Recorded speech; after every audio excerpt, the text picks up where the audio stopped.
بسم الله الرحمن الرحيم نحمده ونصلي ونسلم على رسوله الكريم أما بعد. باب باب قدر القراءة في الظهر والعصر.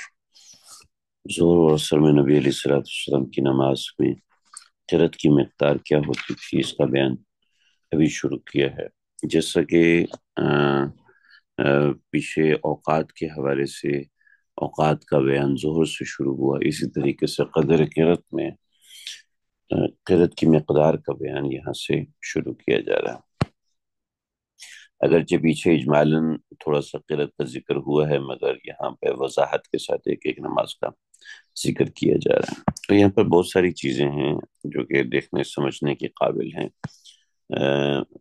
کہ اوقات خمسہ، جو اوقات صلوات خمسہ میں قرأت مستحبہ، ان کی مقدار کو بیان کیا جا رہا ہے. اب قرأت واجبہ تو سب جانتے ہیں کہ قرأت واجبہ یعنی قرأت واجبہ کی مقدار جو ہے وہ مقدار قرأت ہے، یعنی ایک طویل آیت یا تین آیات، جو ایک تین مختصر آیات جو کہ ایک طویل آیت کے برابر ہوں، یہ قرأت واجبہ ہے. یہ سب حضرات جانتے ہیں، اس کے حوالے سے معلوم ہے. تو قرأت واجبہ اور ہوتی ہے. یہاں سے جو بات ہو رہی ہے وہ قرأت مستحبہ کی بات ہو رہی ہے.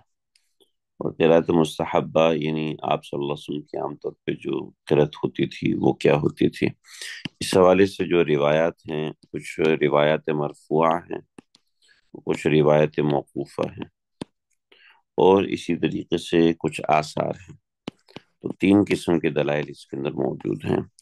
روایت مرفوعہ بھی ہیں، روایت موقوفہ بھی ہیں، اور کچھ آثار ہیں. جو روایت مرفوعہ ہیں، جس سے کہ اوپر حضرت ابو سعید خدری رضی اللہ تعالیٰ عنہ کی جو روایت گزری ہے کہ الف لام میم تنزیل کے بقدر آپ صلی اللہ علیہ وسلم جو ہے وہ قرأت ظہر کے اندر فرمایا کرتے تھے. ایسی حضرت جابر ابن سمرہ رضی اللہ تعالیٰ عنہ کی روایت ہے.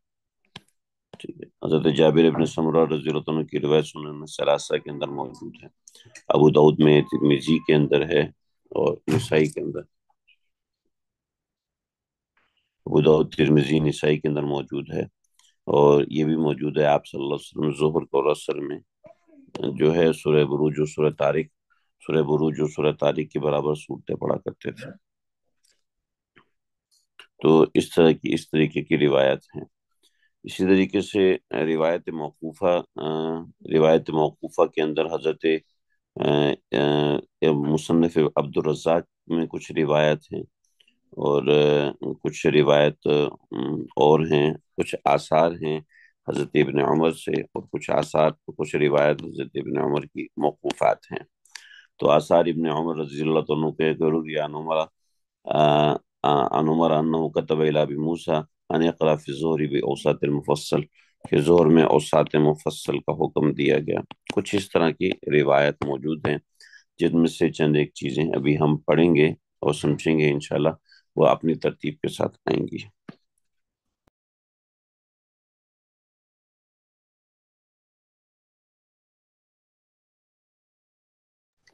تو اس طرح کی چیزیں انشاءاللہ ہمارے سبق میں آئیں گی، ہم انشاءاللہ ان کو دیکھیں گے. باب قدر القرات فی الظہر والعصر. ظہر اور عصر میں قدر قرات کا بیان ہے. قدر قرات کے حوالے سے یہاں پہ جو روایت ہے اس کو ہم پڑھتے ہیں، اس کے بعد ہم ایک دو چیزیں دیکھیں گے. وبسند المتصل منا الى امام ابی داؤد رحمہ اللہ تعالی قال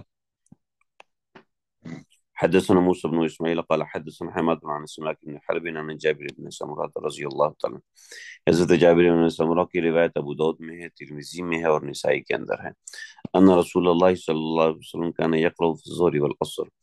آپ صلی اللہ علیہ وسلم ظہر اور عصر کے اندر جو تھا وہ قرأت کیا کرتے تھے، والسماء والطارق والسماء ذات البروج ونحوہما من السور، اور اسی طرح کی صورتیں آپ پڑھا کرتے تھے.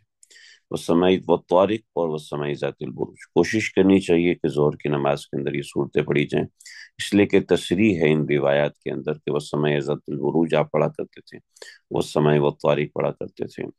اب ایک آپ کو مزے کی چیز بتاؤں کہ حنفیہ کے ہاں اور شوافی کے ہاں، اس میں حنفیہ اور ائمہ ثلاثہ، ان کا ایک بڑا مزیدار قسم کا اختلاف ہے.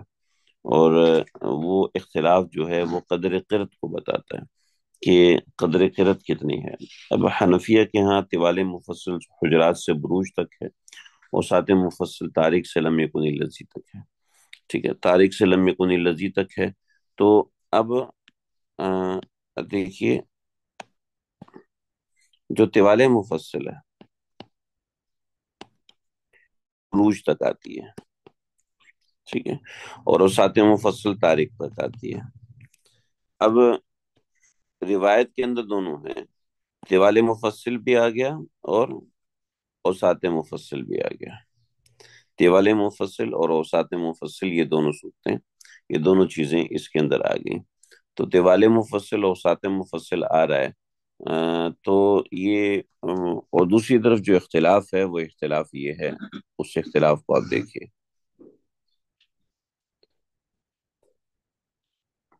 اس اختلاف کو میں نے پیپر پہ بنایا ہے تاکہ یہ اچھے سے سمجھ میں آئے گا۔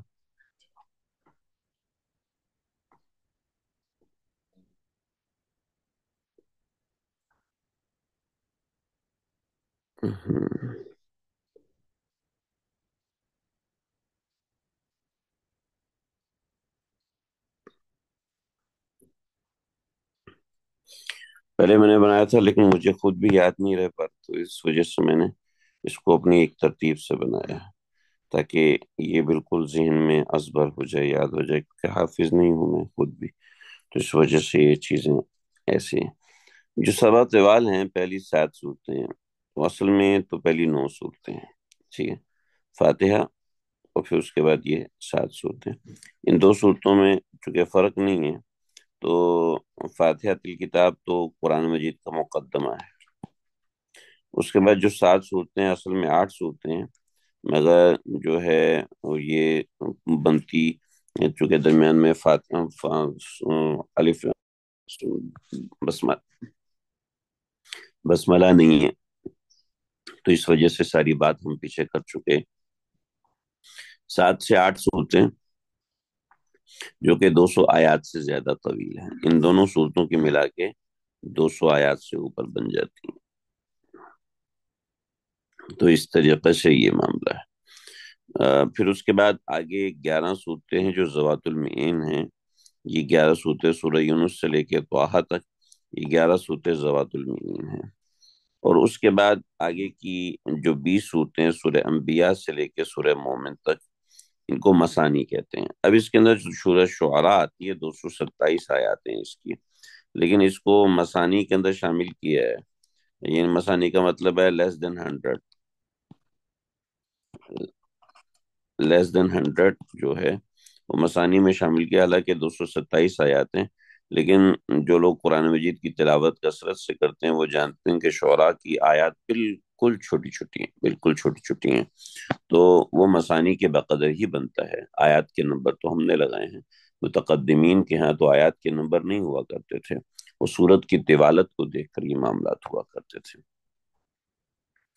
پھر اس کے بعد حامیم سجدہ سے لے کے آخر تک جو 74 صورتیں ہیں یہ مفصلات کہلاتی ہیں، یہ 74 صورتیں مفصلات کہلاتی ہیں۔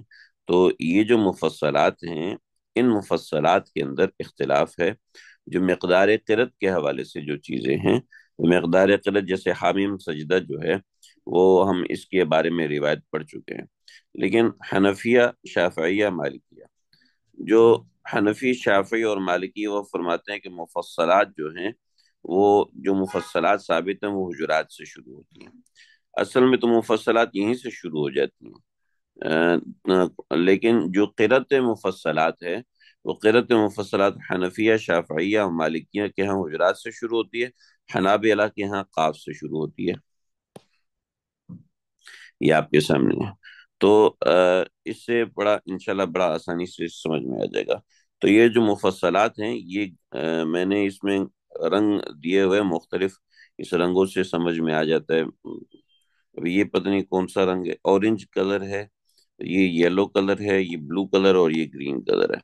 تو یہ جو گرین کلر ہے یہ مفصلات کے لیے دیا گیا، یعنی قرآن مجید کے چار چار سیکشن بنائے ہیں قرأت کے اعتبار سے، اور فقہا محدثین نے بنائے ہیں، میں نے تو نہیں بنائے ہوئے، تو میں نے صرف یہ پہچان کرنے کے لیے کیا۔ اور اس کے بعد پھر آگے مفصلات کے اندر تین قسم کے مفصلات ہیں: مفصل، طوال مفصل، اوساط مفصل، اور قصار مفصل. تو یہ حجرات سے شروع ہوتا ہے حنفی شافعی مالکی کے ہاں، اور حنابلہ کے ہاں سورہ قاف سے شروع ہوتا ہے، جو مقدار قلت ہے، اس مقدار قلت کے حوالے سے چیزیں. پھر آگے کی تمام صورتیں جو ہے وہ مفصلات میں سے ہیں.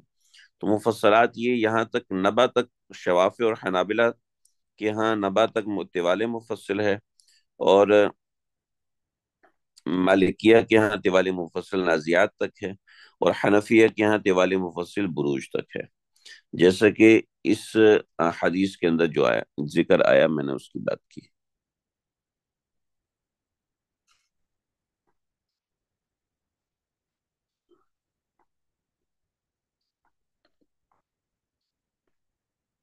ٹھیک ہے جی. تو حنفیہ کے ہاں یہ چیز ہے. بھی سمجھ میں آ رہی ہے میری بات؟ اب شوافع اور مالکیہ یہاں تک طوال مفصل، اور ان کے ہاں یہیں سے اوساط مفصل شروع ہو جاتا ہے، اور اوساط مفصل ان ائمہ ثلاثہ کے ہاں واللیل تک آتا ہے. اب یہ جو روایت ہمارے سامنے آئی نبی علیہ الصلوۃ والسلام حضرت جابر ابن سمورہ کی، ظہر کی نماز کے اندر والسماء والطارق،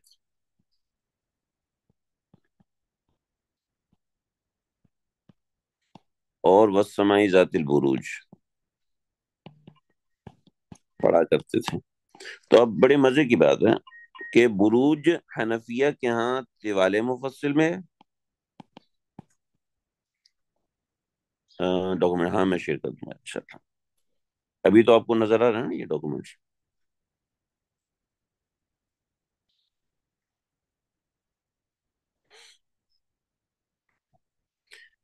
اب حنفیہ کے ہاں والسماء ذات البروج طوال مفصل میں ہے، اور طارق جو ہے وہ اوساط مفصل میں ہے. تو حنفیہ کے ہاں زہر کے اندر طوال مفصل بھی ثابت ہے اور اوساط مفصل بھی ثابت ہے. لیکن مزے کی بات یہ ہے کہ حنفیہ کے ہاں راجح جو ہے وہ اوساط مفصل ہے. حنفیہ کے ہاں راجح اوساط مفصل ہے، ظہر میں اوساط مفصل پڑھنا راجح ہے. البتہ ثابت طوال مفصل بھی ہے. تو جبکہ شوافع، حنابلہ اور مالکیہ یہ کہتے ہیں زور کے اندر اوساط مفصل ہی ہے، اوساط مفصل ہی مستحب ہے. جبکہ مالکیہ کا ایک قول ظہر میں طوال مفصل کا ہے،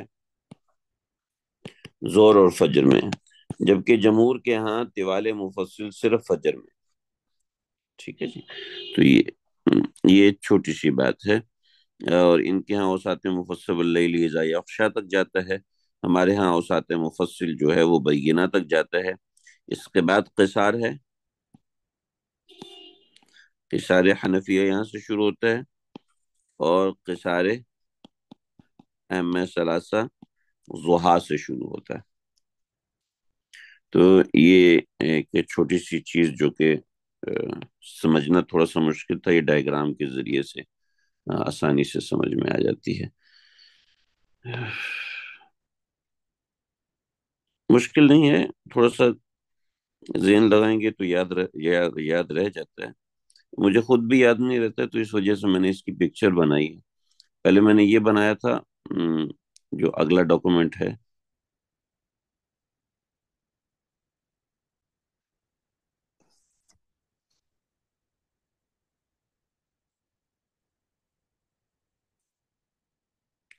پہلے میں نے یہ بنایا تھا کل کے سبق میں جو ہم نے دیکھا ہے کہ مفصلات کی تفصیل، لیکن اس میں کوئی واضح نہیں ہو پا رہا تھا کہ صورتیں یاد رکھنا آسان نہیں ہوتا.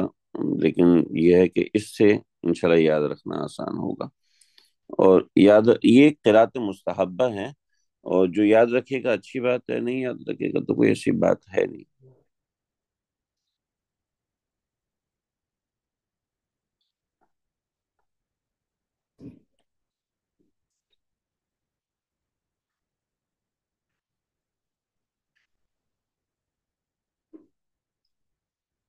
چلیں جی آگے روایت پڑھتے ہیں. وبه قال حدثنا عبید اللہ بن معاذ قال حدثنا ابی.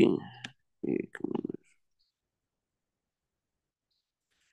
قال حدثنا أبي قال حدثنا شعبة عن سماك قال سمع جابر بن سمرة قال كان رسول الله صلى الله عليه وسلم آه، إذا دحزت الشمس، إذا دحزت الشمس ہے یا إذا أدحزت الشمس، إذا دحزت الشمس، یا تھوڑی سی میرے خیال میں غلطی ہے. إذا دحز، میں ایک دوسرا نسخے میں دیکھ لیتا ہوں. إذا دحزت الشمس کا لفظ صحیح روایات میں آتا ہے دحزت الشمس.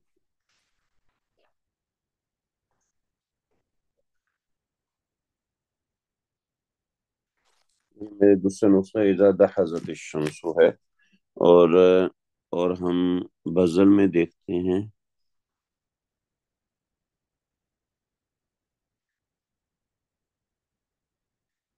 اذا دحزت الشمس. یہاں پر بھی دحزت الشمس میرے خیال میں جو نسخہ ہے اس میں غلطی ہے. جو ہمارے سامنے کا نسخہ ہے یہ اس میں بھی دیں اذا دحزت الشمس. اذا ادحزت الشمس کا لفظ بھی مضارع کے حساب سے صحیح ہے، لیکن اذا جو ہے وہ مضارع میں تو عام مضارع کے اوپر تو داخل نہیں ہوتا، تو پھر وہ ماضی کے معنوں میں لیا جائے گا تو افعال کے اندر جائے گا. بہرحال یہ جو نسخے میں ہے وہ وہی ہمیں سمجھ میں آ رہا ہے. اذا دحزت الشمس، اذا دحزت الشمس صلی الظہر، آپ ظہر کی نماز پڑھتے تھے.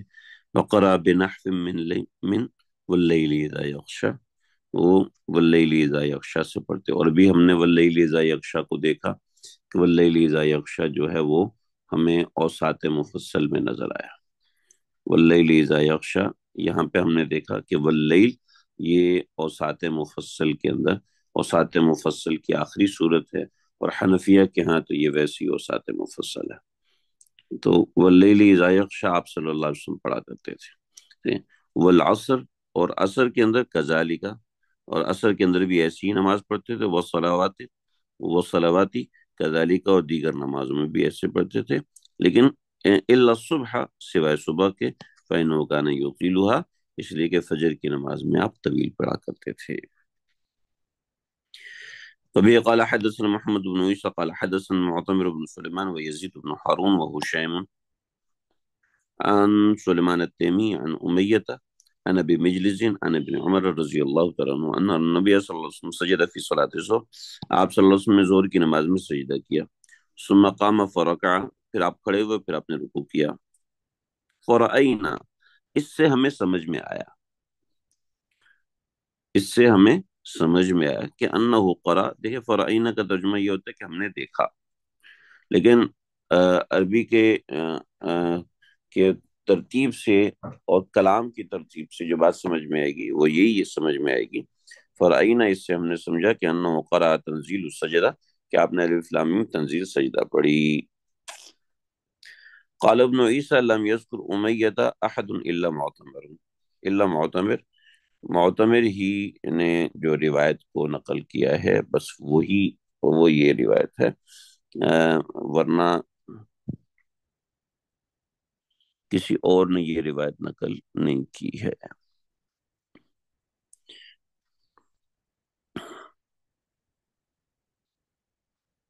مجھے آپ ایک منٹ دیں.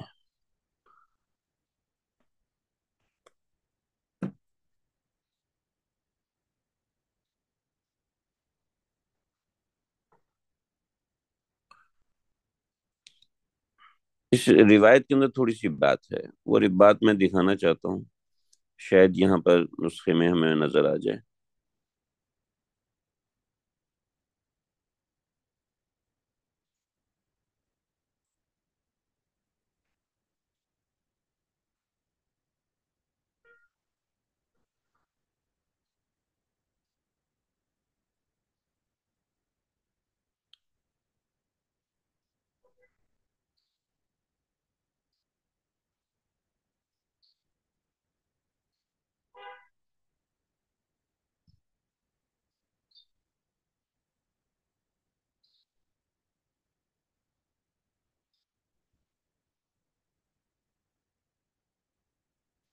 دیکھیے اس نسخے میں بھی زیادہ حضرت الشمس ہوا، ٹھیک ہے، ازادہ حضرت الشمس صلی ظہر وقرا، یہ بھی اس نسخے میں بھی ہماری تائید ہو گئی۔ اب یہ دیکھیے یہ جو روایت ہے نا، اس روایت کے اندر یہاں ساری بات ہے۔ امام ابو داؤد کے یہاں پر محمد بن عیسیٰ، پھر محمد بن عیسیٰ کے آگے 3 استاد ہیں، ٹھیک ہے، تو محمد بن عیسیٰ ایک ہی ہیں، اس کے بعد امام ان کے 3 استاد ہیں، معتمر بن سلیمان، یزید بن ہارون اور حشیم، ٹھیک ہے۔ اب یہ جو روایت ہے آگے سلمان التیمی سے ہے، اور وہ امیہ سے ذکر کرتے ہیں، وہ ابی مجلس سے ذکر کرتے ہیں۔ یہ جو بات ہے قال ابن عیسیٰ لم یذکر امیہ احد الا معتمر، یہ جو صرف معتمر نے اس روایت کو امیہ امیہ سے ذکر کیا ہے، وگرنہ دیگر کسی نے بھی اس روایت کو امیہ سے ذکر نہیں کیا۔ چنانچہ اس کے حساب سے یہ جو روایت بنی ہے نا، یہ صحیح نہیں بنی ہوئی، بلکہ یہ روایت اس طریقے سے بنے گی، یہ یزید بن ہارون اور حشیم، یہ بنے گی سلیمان التیمی، اور وہ ابی مجلس، اور وہ آگے ابن عمر سے۔ تو ابی مجلس جو ہے، ابی مجلس اور ان کے درمیان جو امیہ کا واسطہ، یہ صرف معتمر نے ذکر کیا۔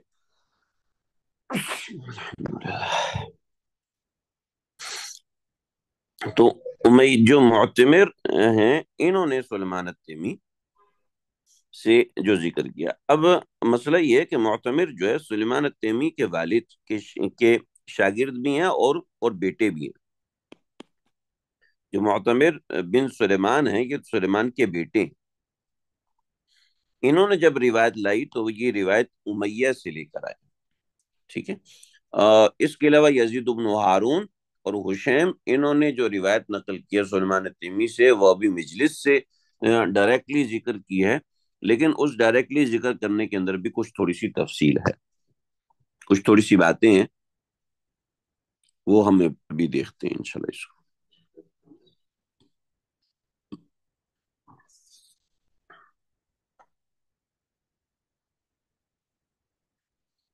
جی سورہ فاتحہ بھی مسانی ہے، اور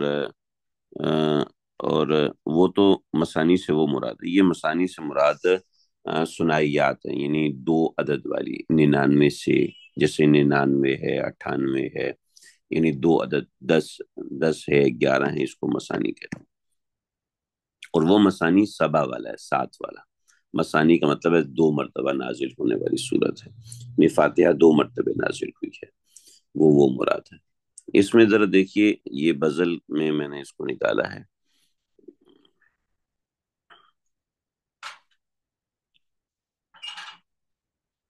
ہم اس کو بزل میں دیکھتے ہیں۔ یہ جو بزل کے اندر بات ہے کہ محمد بن عیسیٰ الطباع قال حدثنا معتمر بن سليمان ويزيد بن هارون وهشام عن سليمان التيمي عن أمية قال في التقريب، أمية عن أبي مجلس، یہ مجہول ہے،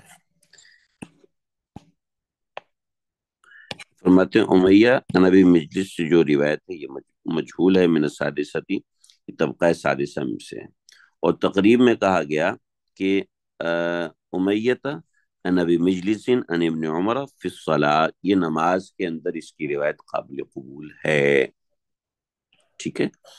تہذیب و تہذیب میں یہ بتایا گیا، قالہ المعتمر بن سلیمان عن ابیہ، اور انہوں نے اس کو ایسے ذکر کیا ہے کہ قالہ، جو تقریب تہذیب و تہذیب میں ہے، معتمر بن سلیمان عن ابیہ ورواہ غیر واحد عن سلیمان التیمی عن ابی مجلس، کہنے لگے کہ کسی ایک بندے نے نہیں بلکہ ایک سے کئی زیادہ بندوں نے سلیمان عن ابی مجلس سے روایت کو نقل کیا ہے، ٹھیک ہے۔ درمیان میں امیہ کا واسطہ درمیان میں امیہ کا واسطہ بالکل بھی ذکر نہیں کیا گیا بہت سے لوگوں کی طرف سے، ٹھیک۔ قلتو، تو میں کہتا ہوں، قال ابو داؤد فی روایت الرملی، کہ رملی کی روایت کے اندر انہو لا یعرف کہ کہ امیہ ہاذا، یہ جو امیہ لا یعرف، اس کو کوئی بھی نہیں جب پہچانتا، لم یذکرہ الا المعتمر، ہاں معتمر نے صرف اس کو ذکر کیا ہے۔ تو رملی کی روایت تو مجھے پتہ نہیں ہے وہ کون سی روایت ہے، شاید کوئی اور روایت ہے جس کے حوالے سے ذکر کیا گیا، لیکن کیا ہے آگے تھوڑی سی بات اور آتی ہے۔ یہ حضرت فرما رہے ہیں خلیل رمضان پوری صاحب، وَيَحْتَمِلُ أَنَّ هَذَا تَصْحِيفٌ، یہ تھوڑی سی کاتب سے غلطی ہوئی ہے، من احد الرواتی، روات کے حوالے سے، کان کان عن المعتمر، کان عن المعتمری ان ابیہ، کہ انہوں نے معتمر ان ابیہ جو لکھنا تھا تو فظنہ انہ امیہ، تو انہوں نے معتمر ان ابیہ کی بجائے معتمر ان امیہ لکھ دیا، اس لیے کہ یہ غلط فہمی اصل میں جو حضرات پڑھتے ہیں وہ حضرات اس کو سمجھ سکتے ہیں۔ دیکھیے معتمر ابن سلیمان لکھنا تھا، معتمر ابن سلیمان ان سلیمان، ٹھیک ہے، تو ان سلیمان چونکہ ان کے والد ہیں تو کسی نے معتمر ان ابی ہی لکھ دیا ان امیہ کی جگہ، ان ابی ہی ان امیہ، ان دونوں کے شوشے مل رہے ہیں، ٹھیک ہے، ان دونوں کے شوشے مل رہے ہیں، اور پہلے زمانے میں نقطے تو لگائے نہیں جاتے تھے، ٹھیک ہے، جب نقطے لگائے نہیں جاتے تو کسی نے ابی ہی کو سمجھ لیا امیہ، ٹھیک ہے، تو کہتے ہیں ہاذا تصحیفن، یہ تھوڑی سی غلطی ہوئی ہے، ثم کرر ذکر ابی، تو پھر وہ مقرر ہوا والد کے ذکر کے ساتھ، تو پھر ان کے والد کا نام آ گیا تو آگے امیہ آ گیا، واللہ عالم، یہ بات بھی لکھی گئی، لیکن کہتے ہیں لیکن وقع عند احمد ان یزید ابن ہارون ان سلیمان ان ابی مجلس بھی، کہ یہی روایت امام احمد نے یزید بن ہارون ان سلیمان اور ان ابی مجلس کے روایت سے کے حساب سے نقل کی ہے، ثم قال سلیمان، پھر یہ بھی فرمایا کہ جو سلیمان ہیں انہوں نے کہا لم اسمعه من ابی مجلس، میں نے یہ روایت ابی مجلس سے نہیں سنی، اب دوسری سائڈ بھاری ہو گئی، تو سلیمان خود کہتے ہیں کہ یہ روایت ابھی مجلس سے نہیں سنی، جب یہ روایت ابھی مجلس سے نہیں سنی تو یہ روایت تو مقطوع ہو گئی،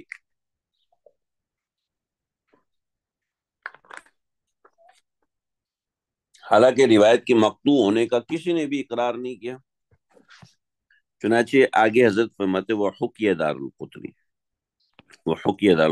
ان بعضهم رواه عن المعتمر فقال عن ابیہ ان ابی امیہ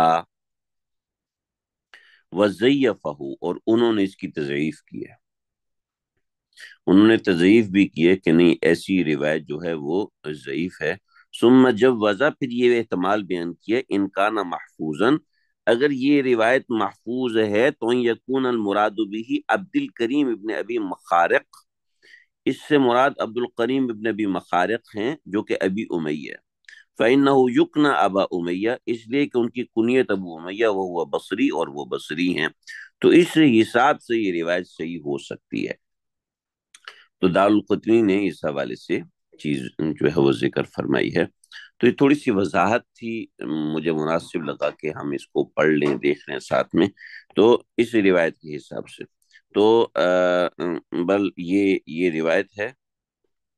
چنانچہ عبد محمد بن عیسیٰ قال حدثنا معتمر بن سلیمان ويزيد بن هارون وهشيم عن سليمان التيمي عن أمية عن أبي مجلس عن ابن عمر أن النبي صلى الله عليه وسلم سجد في صلاة الظهر ثم قام فركع فرأينا أنه قرأ تنزيل السجدة، ثم قال ابن عيسى لم يذكر أمية أحد إلا معتمر، یہ روایت ہے لم يذكر أمية أحد إلا معتمر، یہ معتمر والی بات ہے، باقی دیگر حضرات نے جو روایت ہے وہ ڈائریکٹ ذکر کی ہے، اس سے بظاہر یہ لگ رہا ہے کہ وہ روایت مقطوع ہے، لیکن دیگر حضرات نے اس کو صحیح قرار دیا، اس طرح کی بات۔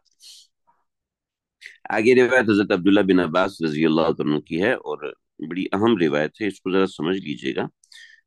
وبه قال حدثنا مسدد قال حدثنا عبد الوارث عن موسى بن سالم قال حدثنا عبد الله بن عبيد الله قال دخلت على ابن عباس فی شاب من بنی ہاشم کے کچھ جوان لڑکے حضرت ابن عباس کے پاس حاضر ہوئے، اور حضرت ابن عباس سے انہوں نے سوال کیا، فقلنا لشاب منا، تو ہم نے کچھ جوان بچوں سے کہا کہ سل ابن عباس سے کوئی سوال کیجئے، تو اکان رسول اللہ صلی اللہ علیہ وسلم یقرأ فی الظہر والعصر، یہ سوال کرنا کہ اللہ کے نبی زور و اثر میں قرأت کیا کرتے تھے، فقال، تو ابن عباس نے فرمایا لا لا لا، نہیں نہیں، فقیل له، تو کہا کہ فلعلہ کان یقرع فی نفسہ، آپ تو دل میں پڑھا کرتے ہوں گے، قال خمسن، قال خمسن کا مطلب یہ ہے کہ چپ ہو جاؤ،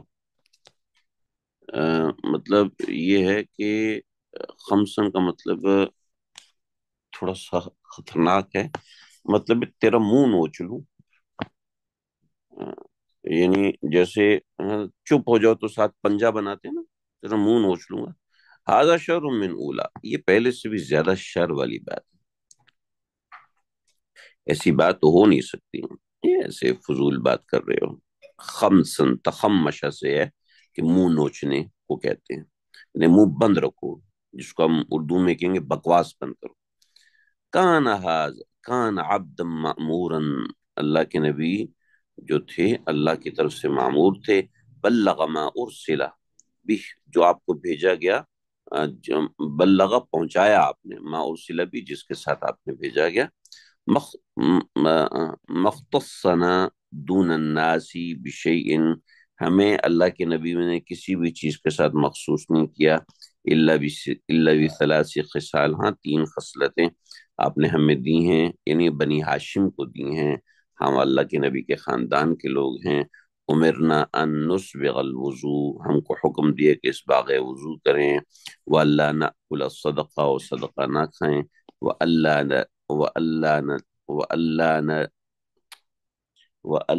ننزی،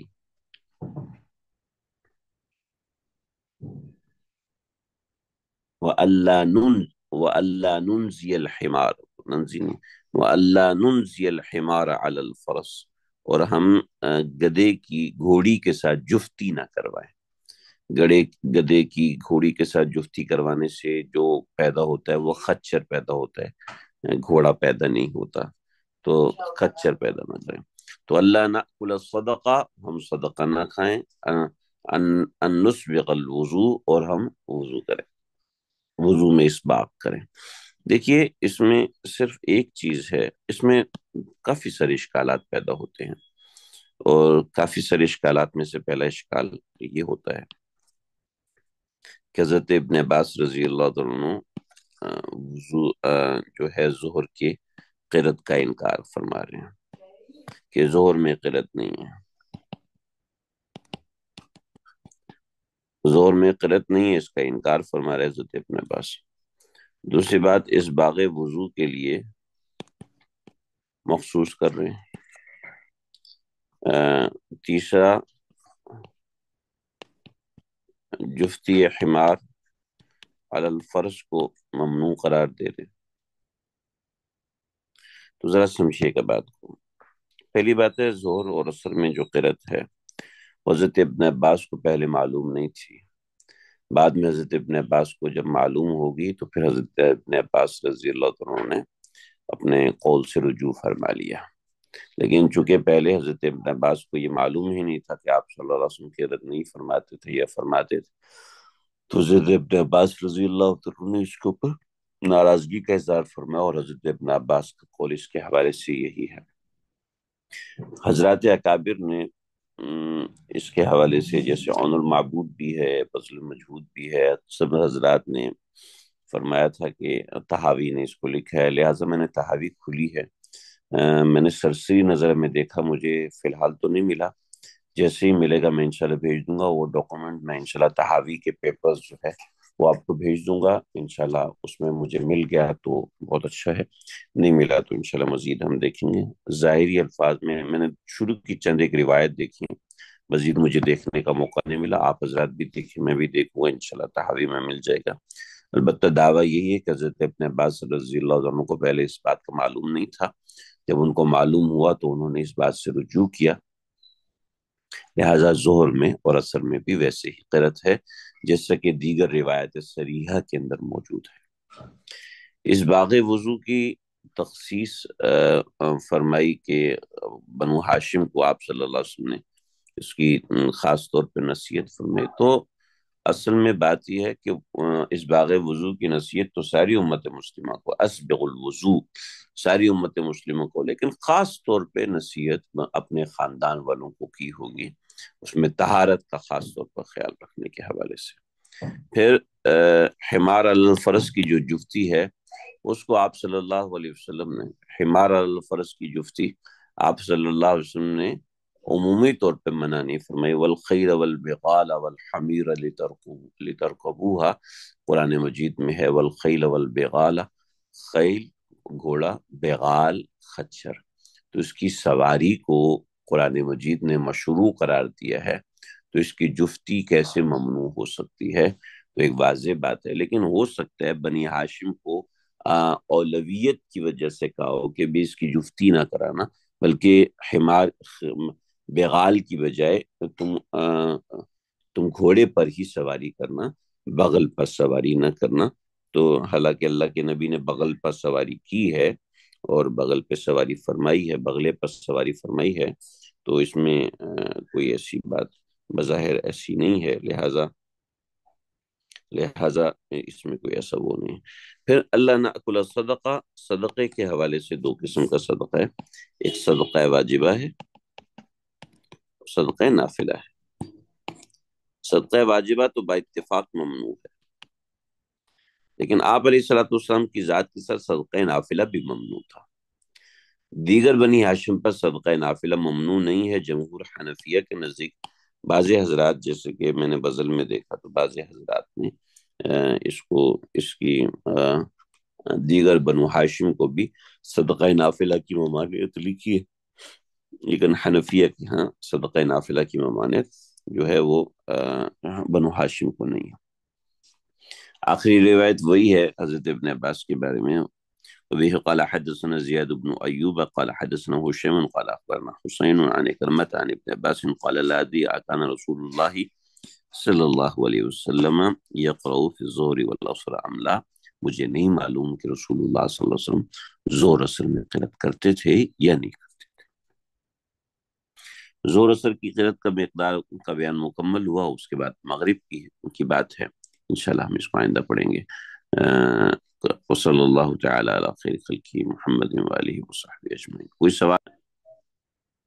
صدقہ نافلہ جو ہے وہ نفل صدقہ ہے جو انسان اپنی مرضی سے دیتا ہے، اپنی خوشی سے دیتا ہے اور تقرب اللہ کے لیے دیتا ہے، لیکن صدقہ واجبہ جو ہے وہ صدقہ ہے جو کہ واجب ہوتا ہے، جیسے کسی نے روزہ توڑ دیا اور وہ اس کی قضا نہیں کر سکتا تو وہ اس کا فدیہ دے گا، اب یہ جو فدیہ ہے یہ صدقہ واجبہ ہے۔ اسی طریقے سے کسی کے اوپر دم لازم آ گیا، یہ تو دم صدقہ واجبہ ہے۔ اسی طریقے سے کسی نے قربانی نہیں کی تو قربانی کا وہ عوض دے رہا ہے تو وہ صدقہ واجبہ ہے، وہ صدقہ واجبہ ہے۔ اسی طریقے سے کسی شخص کے اوپر کسی شخص نے کوئی اپنے ذمہ مانا کہ اگر میرا یہ کام ہو گیا تو میں اتنا پیسہ صدقہ کر دوں گا، تو اتنا پیسہ جو صدقہ کر دوں گا تو یہ جو صدقہ اس کا وہ کام ہو گیا تو اب یہ صدقہ اس کے اوپر واجب ہے۔ اور ایسے ہی کوئی تعمیر مسجد کے لیے دے رہا ہے، کوئی مدرسے کے لیے صدقہ کر رہا ہے، عمومی صدقہ کر رہا ہے تقرب اللہ کے لیے کہ میں صدقہ کروں، کسی دین کے کام کے لیے وہ پیسے صدقہ کر رہا ہے، کسی عالم دین کی خدمت کر رہا ہے، کسی طالب علم کی خدمت کر رہا ہے، کسی کو مدرسے میں کتابیں لے کے دے رہا ہے، تو یہ عمومی صدقہ ہے۔ تعمیر مسجد کے لیے دے رہا ہے وہ عمومی صدقہ ہے، اس کو صدقہ نافلہ کہتے ہیں، بنو ہاشم کے اوپر وہ صدقہ نافلہ استعمال کرنا جائز ہے۔ نبی علیہ الصلوۃ والسلام وہ صدقہ نافلہ استعمال نہیں فرماتے تھے، آپ کے لیے وہ صدقہ نافلہ بھی ممانعت تھا، جبکہ بنی ہاشم کے لیے وہ صدقہ نافلہ کی اجازت ہے۔ صدقہ واجبہ جیسے کہ زکوٰۃ ہے اور یہ تمام چیزیں ہیں، یہ صدقہ واجبہ ہیں، جیسے صدقۃ الفطر ہے یہ صدقہ واجبہ ہے۔ تو اب یہ صدقہ واجبہ جو ہے وہ بنو ہاشم کے لیے اجازت نہیں ہے۔